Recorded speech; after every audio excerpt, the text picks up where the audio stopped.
It's like you always told me when I was like wanting to like save the world, you're like, you got to start with you, then your family, then your friends and your community, then your city, then your state, then the country, then the world. But you can't change anything until you change yourself.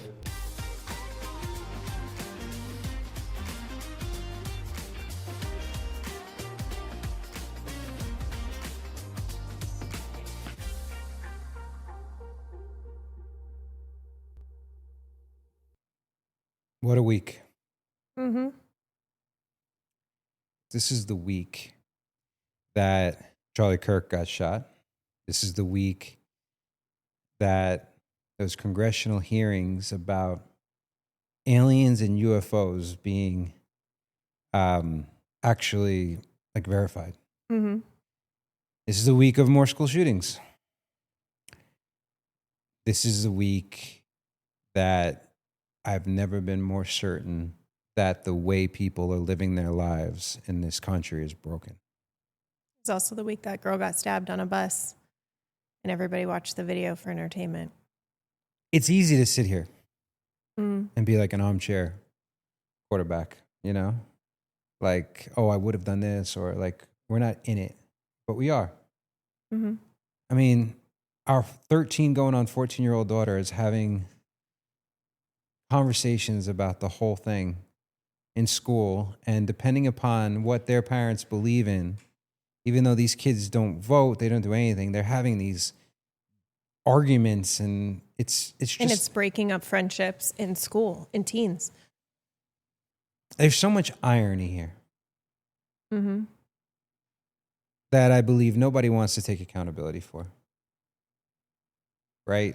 There used to be the game of like, I don't want to choose a side. And I thought those people were the weakest, most cowardice people because they didn't want to take a stand. Mm-hmm. Now I believe that is the most courageous place to be, because when you refuse to validate either side of any issue, and there's many, Mm-hmm. you are inviting attack from both sides now. Oh, no doubt. You are the loneliest.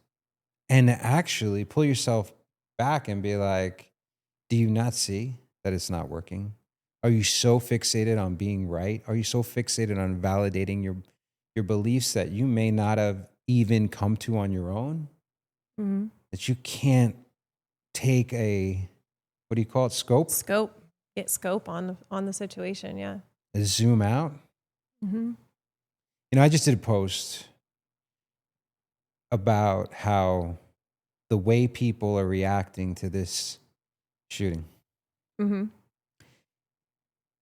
is all the proof we need, the example we need to understand why we're in the position we're in. Yeah.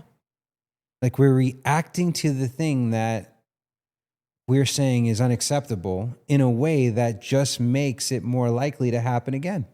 Exactly. And we're surprised that it just keeps happening over and over and over again. It's become this pattern, this domino effect in the wrong direction. Mm-hmm. Everyone is so justified. You know, I did a post yesterday, and it's interesting. I don't know. Maybe your friends feel like this with you, or maybe people who like know you but don't know you that well. I don't think people know what I am. Yeah, I don't think people do, because I feel like, you know, we're obviously very vocal about our opinions and our stance on a lot of things, but I don't think we're either one extreme. And we're multi-layered. Mm-hmm. There's multitudes there. Like, you have depth. You have the ability to be like, you know what? I have my own thoughts. I have a sovereignty. But I feel like most people are like that. They just get on that one thing, and then they go all in, right? Like, do you believe, I used to believe that people who could see through the nonsense were the majority, that mm-hmm. them together, the middle, you say, mm-hmm. was greater than the extremes. Do you still believe that's the case? Me neither. No, and I feel like it's because I feel like social media has a lot to do with it. The access that we have to information. You know, I read this post and right after, you know, the assassination, and it was very much like we as humans are not meant to see somebody getting stabbed on a bus and the guy walking around, and yet it's all over the internet. Or we're not meant to see somebody get shot in front of a crowd. Like, humans are not meant for that, and yet it's being circulated on social media. So how does that internet. explain to me how that question I asked you, how that plays in? Well, Do you think that forces people to become extremists? Yeah, absolutely. Gotcha. Okay. Because it's a trauma response, right? That's and fair. it ignites something in people that is like, now they're going to like go full on out. Like, imagine, we've been talking about this, and it's like these people have these beliefs, and it's on both sides. It doesn't matter. I'm not talking about the right or the left or anything that has to do anything. But when one person has a belief about something so strong, and then it happens to them, right? Like, it's like how everything could shift so quickly. And it's like, wait a minute. And then you just made a post on it. You're like, what did you say? You said something about how it's interesting how all of these people are fighting for their own, like, what did you say? You said they're weaponizing their beliefs. They're weaponizing their beliefs. Yeah. So, and it's on every level. A lot of people didn't know who Charlie Kirk was. I had no idea who it was. Right. And so now I watched him a couple times on like Bill Maher. It's just an excuse. Mm-hmm.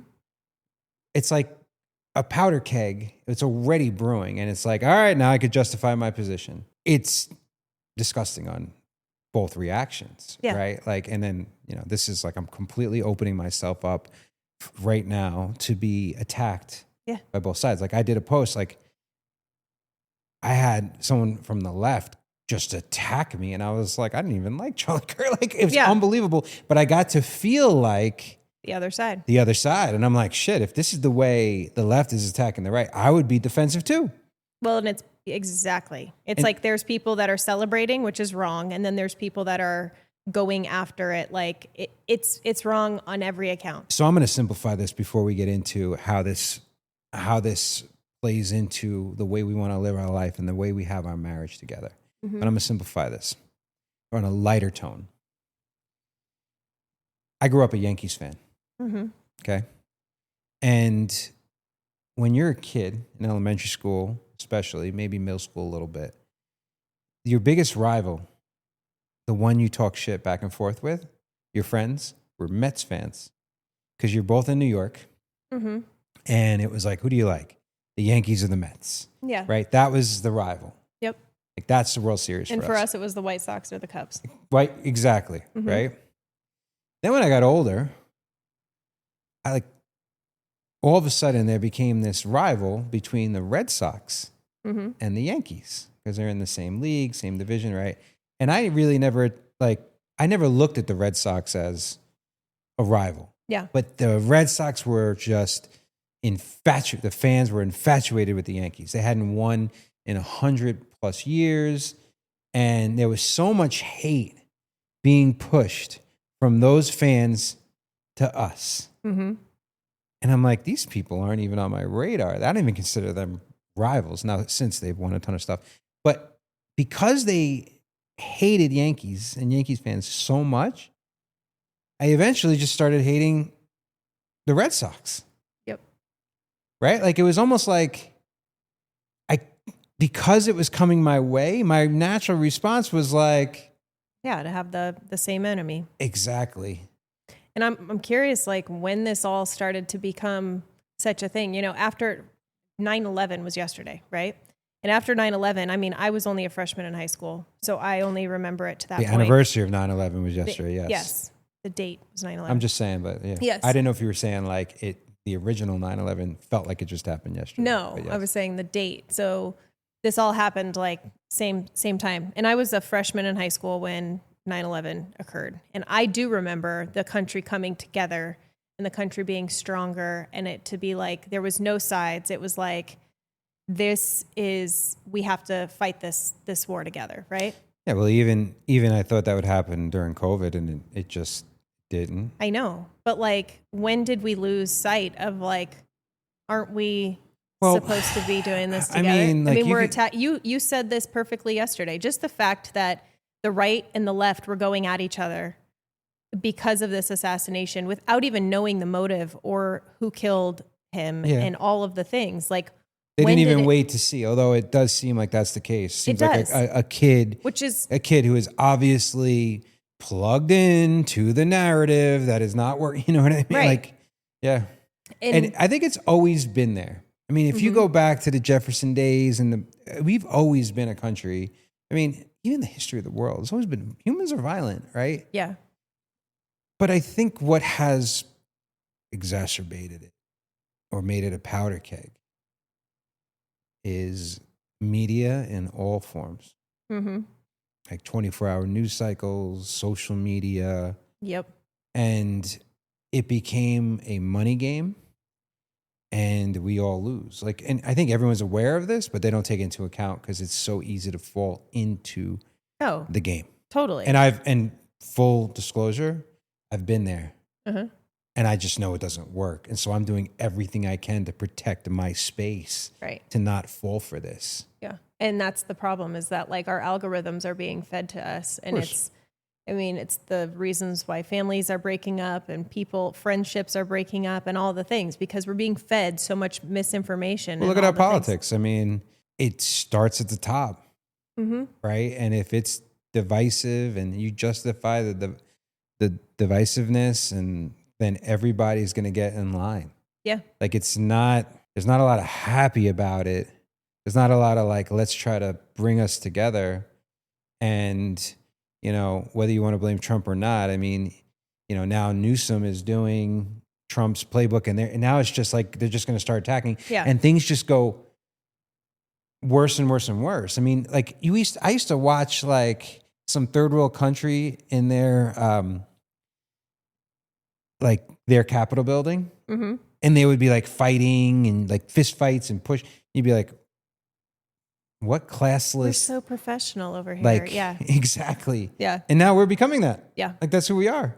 And so this is why we are going through such a spiritual and transformational and being present, like a humanist spirituality moment here of transition, because even before this happened, we were already full, like over full of all of the things that we're dealing with on a day-to-day basis. Like, it is too much. Yeah. And I think people are tired. They're Yes. fucking tired of this shit. They're tired of worrying for their kids' future. They're tired of, I mean, just yesterday, even after that, like in any which, like I dropped the kids off and I'm watching them walk away, and I'm thinking about like, I'm literally imagining putting a shield and a bubble around them, because I'm like, God forbid some kid or some person goes into that school and does something, like, please just protect my kids.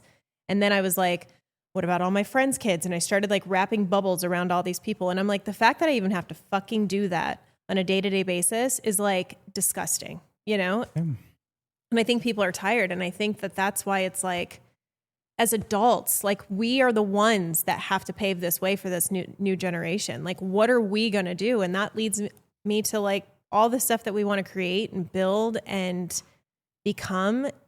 It's not just for us to like heal ourselves and to like do it for us and our friends and our peer groups. It's like the biggest reason for me is for our girls. Well, there's a book called The Fourth Turning, right? And this is a cyclical game. If you want to be completely just like surgical about it, like, that's the way it is. Like, we have hit our peak, our pinnacle. People lost their way. And this is this, I'm going to call it a spiritual awakening, without it having to be Jesus or like everybody. Yeah, it doesn't have to look a certain way. It doesn't have to be a certain way. You don't have to wear like all the fucking shit. Although people are going to argue about that too, right? Well, they're going to find a way to argue about everything. People are waking up. Yeah. People are starting to see. Yeah. And this is the J curve of life, right? Like, we're entering a dark time, and we are going to be forced to reset. And this is the opportunity. And it's not going to be lovely or delightful. Like, it's not. I mean, we're at a point where not only are they lost, they don't have purpose. And what they thought was important is quickly unraveling as no longer important. Trust me, I know. I got rid of the Lamborghini. That lasted like 7 months. Talk about the pinnacle of transactionality, thinking like, this is what will make me happy. not even make me happy. I wasn't even happy. It was like, I was just proving to myself that I'm worth it. Mm-hmm. This was an inner game that I was like, well, don't need that, right? Mm-hmm. And so there's a stripping away of this. And when we wake up, then it goes in multiple different directions. If society pulls back from the two options, there's going to be a lot of new options that are going to feel and seem wild. Yeah, which is what we fucking need, right? I'm here and for imagine that. I'm totally here for it too. Like, what does that even look like, right? Like both it. parties. Makes me think of pull The up- Leftovers, the show. Yeah. Right? Yeah. So there's an old show, Justin Theroux, your boy. You love Justin Theroux. He plays a main character in this show called The Leftovers. I believe it's on HBO. There's a major event where out of nowhere, like half the population disappears. Mm-hmm. Just in the middle of a day. Yep. There's car accidents because of it. You know, someone goes to put their baby in the car and then they come back and the baby disappeared. Some people lost their whole family, wiped out. Yep. Some people's entire family, and they don't know why. They don't know where they went. There's no reasoning. They don't know if it was a extraterrestrial thing, if it was a spiritual thing. Like, no one could figure it out. Yep. And so the most interesting part of the show, which went on for like 3 or 4 seasons, Mm-hmm. is how people dealt with the event. Right? Do you remember all the different types of ways? I totally do. I don't want to give too much of it away, but there was some like that went into like a very religious aspect. Then there were some that went into more of like a culty, what we would say as a cult. There were some that went completely silent. There were some that felt super guilty that their families were gone and they were still here. I mean, it was some people that was were all the emotions. wild, Yeah. heathen, Yeah. right? It was Yeah. insane. It was wild. And I believe we're kind of there. I do too. And that makes me hopeful. Mm-hmm. It's just how much pain and suffering are we going to have to occur or go through in order to have this rebirth? Because this is what it is. This is a death and rebirth process. Mm-hmm. And do people really want to spend their time? I mean, I saw like, I don't even know what the news thing was, but I saw the word nuclear, right? And all of a sudden, everything changed for me. I was like, you know what? Fuck it. Like, why are people wasting their fucking time on social media talking about anything? They should just be enjoying their relationships and their kids and like the sunshine. Like, what if we don't even have tomorrow? And here we are fighting against each other and we're hating against each other. And it's all this shit when none of it could fucking matter tomorrow. It's kind of a beautiful paradox, though, how we're the problem and the solution. Yeah. And how we sabotage our own light.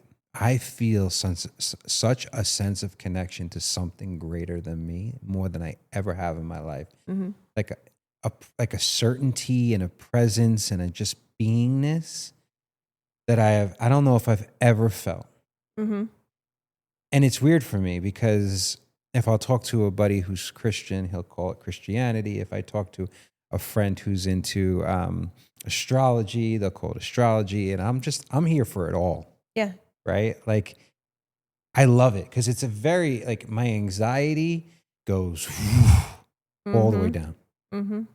Right? And then I start trusting my voice and my heart and my soul so much more. Yeah, and your intuition. And it's like, it took the most uncertainty, the most, like, if ever there was a time to justify the anxiety, it probably would be now. Mm-hmm.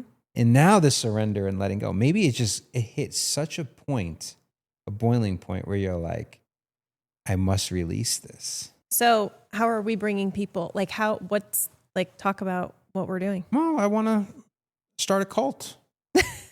A good cult. A good cult, a good loving cult. It's an interesting way of doing it because a friend of mine was like, it almost sounds like you're talking like a pastor. And he's giving me a compliment. Mm-hmm. And, we've created this thing called a Levana. Little did we know, how many years ago was this? 2, 3, 4 years ago? Yeah. And it was like a flow state feeling. It was a destination or just a place to be. I didn't know how it would look. And it's getting clearer and clearer. And that was before we even got the horses, which are a soul connection in itself, right? Mm-hmm. And now we have the calling. The calling to the land. I call it the sacred soil, right? How do we integrate this life that we've built here for the last 30 years, but expand it to something that is more real? Yeah. Something that I believe everybody is searching for, and really connected to purpose, and reframe the way we look at life. Mhm. And so this is where I'm going. And I know you're going. You understand it maybe innately, I think, quicker than I do. I fight it. Like, you're very, and this is like the dynamic with relationships. Almost every relationship has these two people. It's a yin yang. We find our complement, Mm-hmm. right? And one person is more consistent in their emotions, Mm-hmm. more regulated. And That's the other, definitely me. that's 100% you. And the other one is more up and down. Mm-hmm. But you need both. Yeah. Right? Because the consistent may know it, but may not do it, or they may not go all in. The inconsistent, or the the bipolar one, may resist it more, but when they go all in at a level that is incredible. And so, little did we know that when we bought Cruise, that this was part of it, that when we bought this house, that when we transitioned Urban Nest to Real, like, every decision along the way was a return to home and more into flow, not force, because we've done it through force. Very familiar and comfortable with force. You do, though. You like to force it. Yeah, I do. Well, I think my system, I've gotten a lot better with a lot of our, equine assisted therapy and coaching, and a lot of my own spiritual journey. I've gotten a lot better into the flow, or just letting it kind of happen the way it happens. But I still find myself forcing certain things, no doubt. But what I'm excited about is like the way of life that we're creating, this Elavana life. So explain it, because Austin's always telling us to explain what we're doing. Mm-hmm. And let's see if we have the same explanation of it. Oh, you want me to go first since you just cut me off? Okay. The what it looks like? What is the Elavana? I don't even want to call it experience, the way of life, or what we're trying to do. It is, I think, a return back to nature. No, the actual thing. Oh, the actual thing. It's a ranch. Okay. It is a place where people can come and reconnect, reset, all of the things, right? Like, really, truly embody what it means to be present with every type of activity, bringing speakers in, co-collaborating with other people that are doing the same type of work that we're interested in. It is, using your breath, using somatic practices, using the horses, using nature, using all of those things, and really using plant medicine, all of it, to just come back to self, right? Mm-hmm. And come back to not just self, but like self as in like, you are a part of all things, right? So it's like we've come so far from this like holistic, even like working with the horses, like looking at them as like being one with them, being one with nature, being one with each other, and just a full reconnection is what I picture. I totally see that. And the word that keeps coming back for me as well is integration. Mm-hmm. Because a lot, like the way we describe it, it feels sometimes to people like hippie. Yeah. Right? Like, oh, you're going to go off grid. You're just going to disconnect from the world. And that's not the case. It's an and. Yeah. Right? And the difference between us and like the people that have done this in the past, which I'm taking nothing away from, because we love those people and we want to co-collaborate with those people, right? Yes. But the quality that you and I have that I think is different from a lot of the people in the spiritual world is like, I'm never going to be the person that like, wears the hats and wears like the gowns and like does these drumming circles and things like that. Like, I'm just going to be me and do those things that I enjoy. And that's the benefit. Yes. That's the thing that I love about going to my masterminds with people, because you have people from every different like walk of life, but yet we're like connected on this very, very deep level. And it's like, that's wild. Like you have people that are like super high fashion and super Yep. super boho and super hippie and super, you know what I mean? And that's where it's like, let's connect. Like we should be able to. I mean, most of our friends, I would say in Las Vegas, don't have the same political beliefs as us, but when we connect with them on like a true level, like Yeah, but this transcends political beliefs. that's what I'm saying. Yeah. But that's what this place is going to be for, because it shouldn't be just about that. And that's what it is right now. Like currently in today's world, that's I a lot of believe what to it get is. to a point where you have so many layers of like thought Yeah. and experience that you're able to like truly transcend and look at this as this curious, open person and be like, yes, that makes sense. You're almost looking at it as a historian.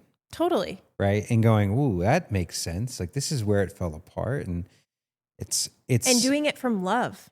yes. Like doing it out of love. Like, you know, I always like remind myself, there's sometimes like I would get so frustrated in real estate, or I would not be connecting with a client at all. And I'd be like, man, this is like, we are like butting heads here. But the second I sat down with that person and like asked about their life or about a story, or I've figured out like what they went through as a kid or something, I would be like so connected to that person. And I was like, wait a minute, how did I miss that? Like, what did I miss there? And I thought that this was a transactional thing, but it's so much more than that, because when you remove all the noise and all the bullshit and all the things that like the society wants us to, you know, do and believe, like truly, like there's humanity, and it comes down to that. Well, there's a lot to take away with what you just said. I'll start with the humanity comment, you know, the deeper connection. Mm-hmm. I heard something recently where we're losing the being part of human being. Mm-hmm. We're humans without being, Mm-hmm. right? The transactional part. And what you're talking about is saying that you can keep part of your identity without having to go into this new stereotypical identity. So what a lot of people do is they jump from identity to identity. Mm-hmm. Right? I was listening to a Myron Goldman thing, and he was saying that people go from a lie identity to a my identity, but really it's just one fake identity to another fake identity. And your true identity, your ultimate identity, is the one with God or source. Right. Right? And he was saying that they're more committed to... It's just the witness. Yes. It's just the witness to whatever identity you're currently living. And so I'm going to screw this up, so I'm going to read it. He said, most people believe more in what they're not than they do in what they are. Mm. They believe more in who they're not than who they are. They're more committed to the story of themselves. They're more committed to this false identity that they have put together over all the years. Yep. Right? Which, releasing that out, getting closer, all the things we've talked about, stripping away, rebirth is just getting back to that purity of birth. Mm-hmm. Right? And so what you're saying, and I believe this is a beautiful way a beautiful thing that you opened up, like a little portal you opened up here, is just because you live and wake up and live a new way that brings you back towards where you want to become, or you start to return home, doesn't mean you have to wear like gowns and do seances. Like it could look so different. Yeah. Like I imagine all the people, I believe we have a lot of range, not because we're chameleons, but because we connect to human beings. Mm-hmm. And so you take like my warrior brothers and your sisters, like on the surface, you could not get more different people. Yeah. Or our equine therapy friends who like told me, thank you for showing me what non-toxic masculinity looks like. Talk about a backwards ass compliment. Mm-hmm. Like there's range, like putting all these people into a group and connecting at the true being is what transcends. And that's the return. And then being able to go back, and you can still be a biker guy. You can still be a warrior. You can still be a spiritual person, but also connect. Yeah. Like there's room for the whole game. Totally. And, you know, without losing who you are. Yeah. 100%. And I just listened to this yesterday. We had a our luncheon for Nevada Women's Philanthropy, which is a group that I'm a vice president of. And it's a giving circle of these women. And one of these women came up on the stage and she was talking about St. Jude's Healing Center, which is a sex traffic healing center for sex trafficked girls. And she was like, you know, it is beautiful and tragic all at the same time. And she's like, two things can be very true at the same time. She's like, you know, we are bringing in these girls and there is true magic happening, right? Like, it's beautiful, but yet it is so tragic and heartbreaking. And it just is, it like depletes your soul listening to their stories. And she's like, so I know that the work that we're doing is so good and transformational, but I think that's where people get lost is like, can two things be true at the same time? Everyone has their own coping mechanism on how to do it. Some people will drink their way out of it. Some people will work their way out of it. Everyone has their way. Some people just ignore the whole thing. Some people will fight their way out of it and have hate and anger and violence. Like it's the same conversation over and over again. Mm-hmm. And unfortunately, shit has to break. To bring it all the way to your marriage, like there needs to be a death and rebirth. And so I feel like, and I'm not even like projecting this out, I keep saying this isn't just a Gen X or older millennial existential midlife crisis. This is a crisis of society, and we're all going through it at the same time, having to have that death and rebirth. You know, whether it's my local real estate industry having to die and be reborn, whether it's our country that has to die and be reborn, or whether it's how people treat each other, and especially marriages need to die and be reborn. Mm-hmm. It is the resurrection of everything. There's no coincidence here that all of this is happening at the same time. Yeah. Systems are breaking down. People are in pain. People are lost. People are confused. People are angry.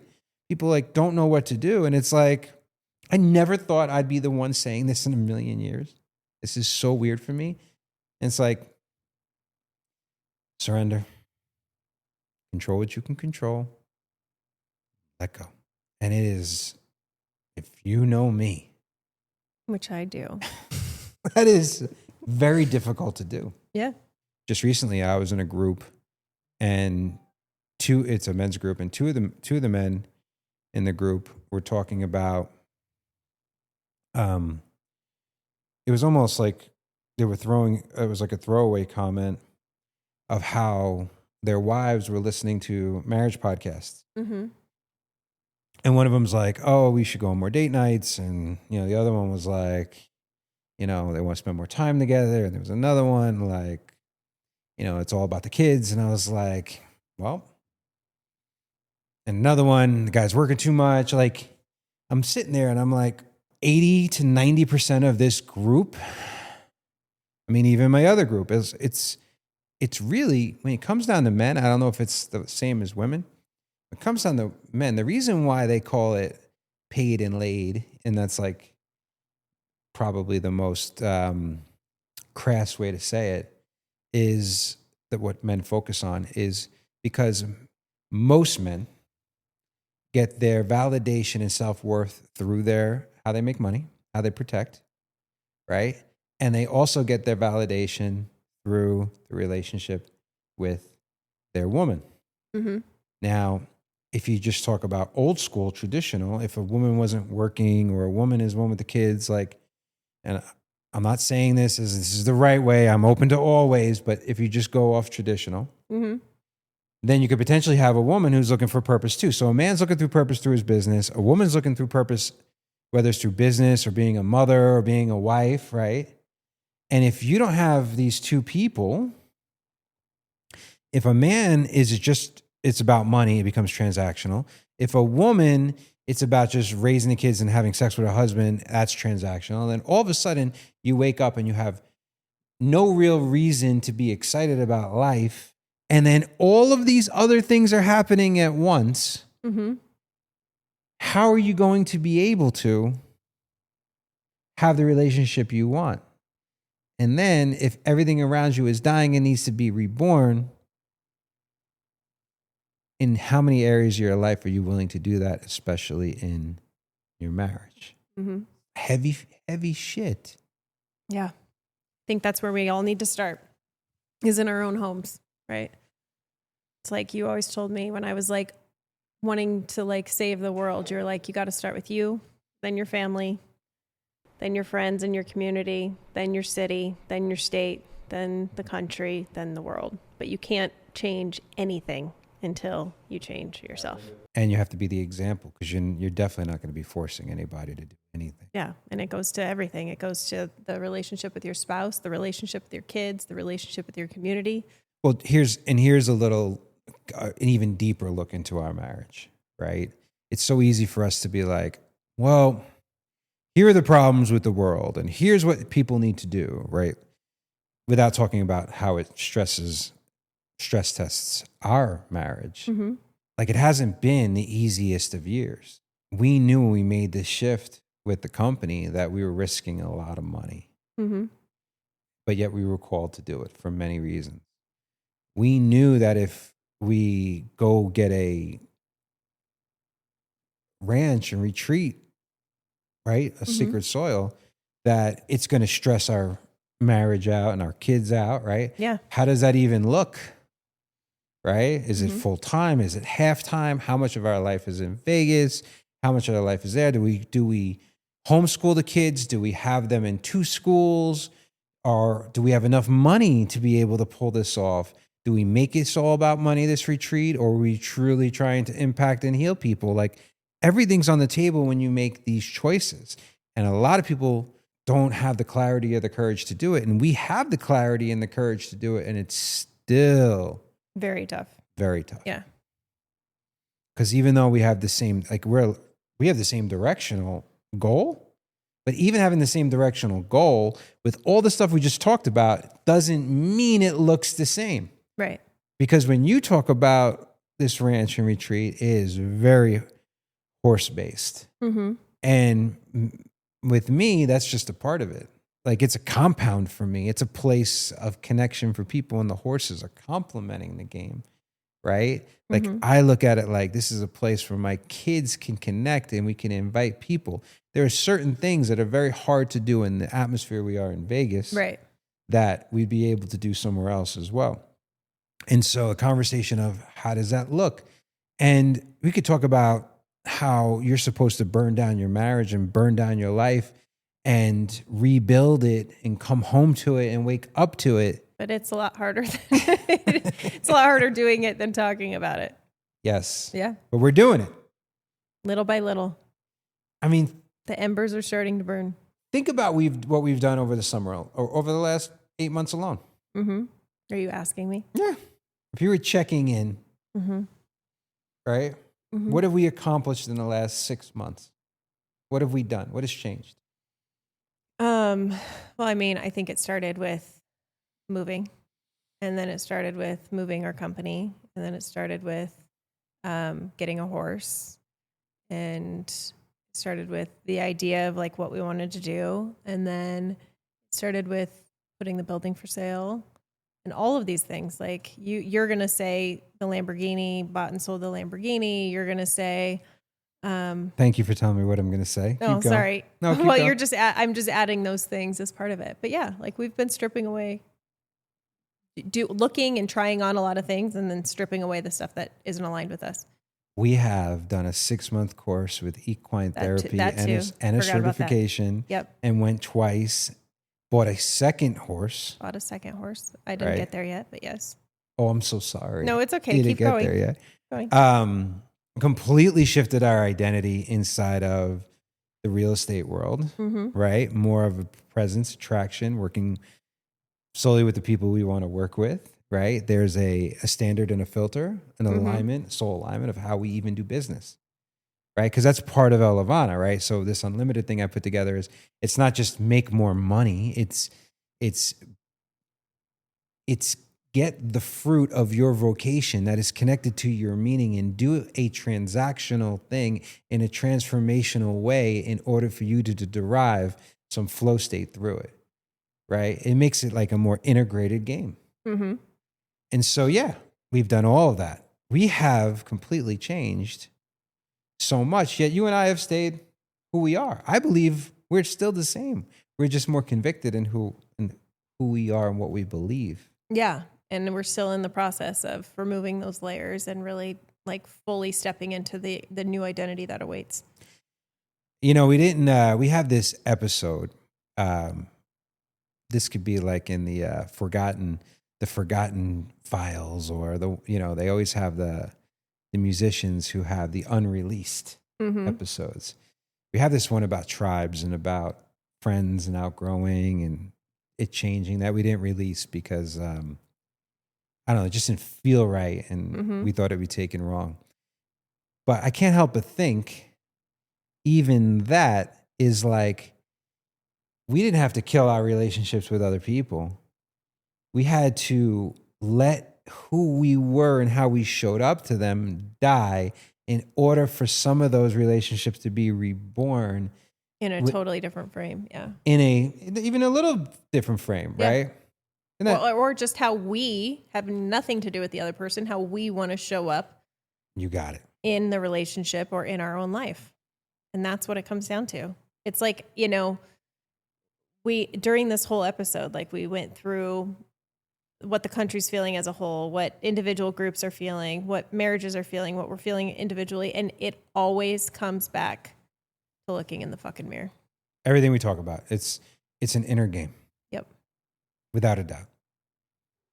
And even the work with the horses, it's literally they're mirroring you. Yeah. That's why it's so powerful. And the contradictory thing about that is society does not play an inner game. They play a completely outer game. Yep. Everybody's pointing fingers to the other side. And instead, it's a question of, doesn't matter what the circumstance is, doesn't matter what the issue or the situation is, like, what are you doing to contribute to the greater good of this planet, not to harm it even more, right? Yeah, but that's a surface level, unfortunately, because people would be like, well, they can take that advice and go, you know what? Well, him getting shot makes me believe that I got to go do something bad or go all in. That's the wrong question. The question is like, why am I feeling the way I feel? Why does this matter to me? Why am I so angry about it? Why do I have the beliefs? Do I believe in everything that the right believes? Do I believe in everything the left? To be a truly sovereign individual, like independent thinker, you have to really try on every thought process and then filter it through a hopefully unbiased mind. Right, which it's never going to be fully unbiased, right? No, because we've all had our own stories. 100%. We all have our own identities that we're putting it through that filter. And that's what comes out.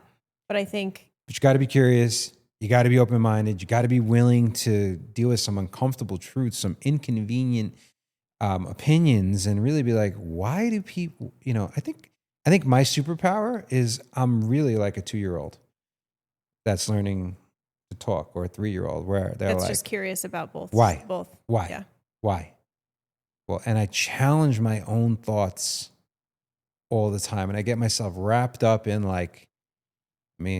but the sign of genius is being able to argue the point of two different sides. Like, are you calling yourself a genius? I'm not calling myself a genius because a sign of genius is also being a psychopath. Well, that fits. Psychopath. Like, it's very difficult because you're able to look at things. Maybe you are a genius. I don't think I'm a genius. I think I have? What? I have a high IQ and a high EQ, not the highest EQ and not the highest IQ. But if you put them together, I have an inordinate amount of both. And most people have one and not the other. So I think when you average it out, that makes me kind of crazy and interesting. You're definitely crazy and interesting. Right? Yeah. Like, I'm definitely not the smartest. Like, I'm intelligent because I read a lot. And I could fall apart with emotional intelligence, but I do feel things deeply. So I think that combination is an interesting combination. Yeah. Is that fair?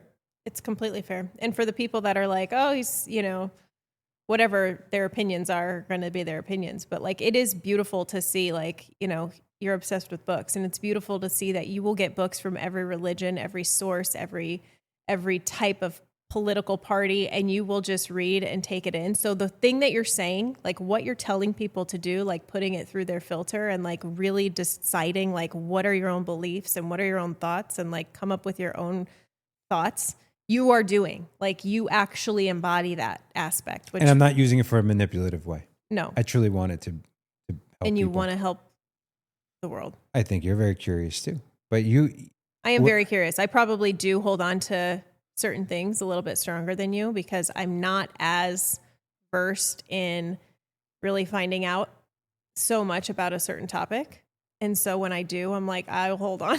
I will grip onto it. So I am guilty as charged, as a lot of us are.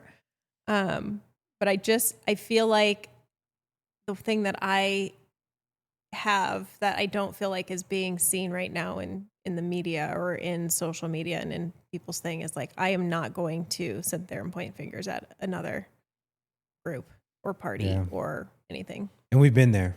We've fallen for that trap. Yeah. You know, COVID really pushed my beliefs too, because I didn't really want the shot. And I was scared of getting COVID and I was scared of getting the shot. Like, this is what it comes down to. You want to be honest? It's all fear-based. Oh, it's all 100%. Fear-based. I agree. And then you finally make a decision and you want to justify your decision and you feel attacked. By the other side. And then you're like, well, wait a minute. Maybe there's no wrong answers and we can, you're not kumbaya, but you get what I'm saying? But we could coexist and have an ability to think differently than somebody else and still be like, we're still human. Let's take it a step further. Maybe you could just be like a super open-minded person who's intelligent and goes, I don't really feel comfortable with that vaccine, but I feel comfortable with that one. I'm not really sure about that peptide, but I feel comfortable with that one. I'm not really sure with Eastern medicine or Western medicine, but I'll take a little bit of it both. Maybe there are many options, and I don't have to really choose this binary black and white way of looking at it. Maybe instead of voting all Democrat, you look at what the actual people are standing for and you kind of go along with what your own beliefs are. And that is a truly sovereign individual. Those are the people that I want in my life. Yeah. That's the people I want to attract in, who are just critical thinkers, who are really open to, because there's so much hypocrisy, unintended, that it's like, wait a minute, that doesn't equal that. You know what I mean? So I know we covered a lot.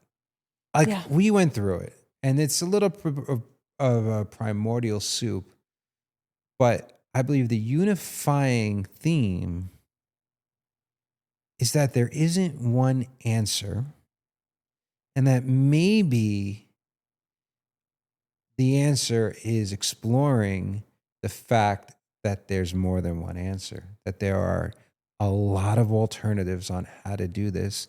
But the two biggest thing is you have to be open to those alternatives to try, and you must start inside.